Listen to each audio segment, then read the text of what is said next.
Hey everyone, welcome back. In this quick guide, I'm going to show you how to group and ungroup objects in Google Slides. If you've ever tried to move a bunch of shapes or images at once, yeah, it can get messy. Grouping fixes that, and it's super simple, so let's jump in. So the first thing you want to do is select the objects you want to group. You can click one item, then hold down the Shift key and click the others. If you're on a touchpad or using a mouse, you can drag a big selection box around everything, whatever feels easier. Once everything is selected, grouping them is really quick. Just right-click on the selection and choose Group. You can also use the top Arrange menu and click Group there. Now, all those items will move together as one object, which is super handy. If you ever need to edit something inside the group, you can ungroup at any time.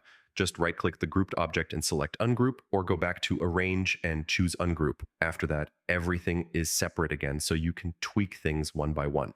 Oh, and if you want a faster way, Google Slides has a shortcut too. Press Ctrl plus Alt plus G to group and Ctrl plus Alt plus Shift plus G to ungroup. If you're on a Mac, swap Control for Command. Yeah, it saves a lot of time once you get used to it, and that's pretty much it.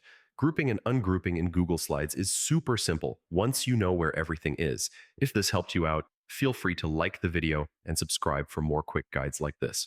All right, see you in the next one.